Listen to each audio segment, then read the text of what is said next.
सरवत, आपके भी कहा जाता है कि आपको किसी प्रोजेक्ट में घेरना नामुमकिन है, लेकिन अगर आप एक दफा घिर जाए तो फिर आप वहीं की हो जाते हैं।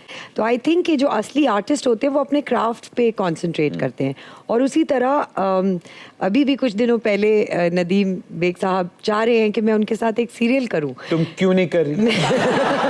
तुम चुड़ैल बन गई हो, इसका ये मतलब हरगिज नहीं है सरवत कि तुम मेरे साथ काम ना करो। How dare you? वो बहुत amazing, and I started with Nadeem साहब, he is a gem of a person, but वही मेरी आइडियोलॉजी के अगेंस्ट कुछ चीज़ें हैं जिसको मैं चाहे वो कितना भी ग्लोरीफाइड प्रोजेक्ट हो और उसमें क्या क्या हीरे जवाहरात हो, बट क्योंकि वो अंदर, जैसे शिराज कह रहे हैं कि वो अंदर से आवाज़ नहीं है ना, तो वो नहीं हो सकता, फेक नहीं है। जो असल आर्टिस्ट है वो फेक नहीं कर सकता। क्या नदीम बेग जो 2 टके की लड़की बनाते हैं, आप उसे एग्री करती हैं या डिसएग्री? मैं उस पे टोपक जमा का नून दे करती हूँ।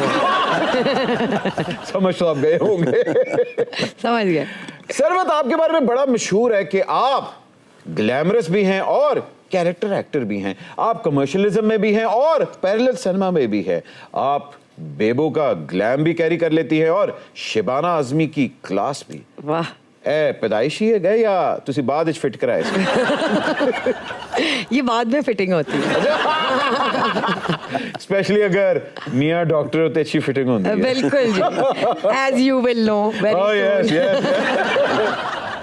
सरवत, आपकी खूबसूरती में, आपके हुस्न जमाल में और आपकी ऐसी कातिल अदाओं में मिर्जा साहब का कितना हाथ है? जितना उनका हाथ बाकी सारी इंडस्ट्री की लड़कियों में है उतना ही। ते फिर कहनी है ना, वी आर ऑल नेचुरल। वो तो फोन में पता लगता है। ए गल याद रखना, नेचुरल चुड़ैल भी नहीं होती।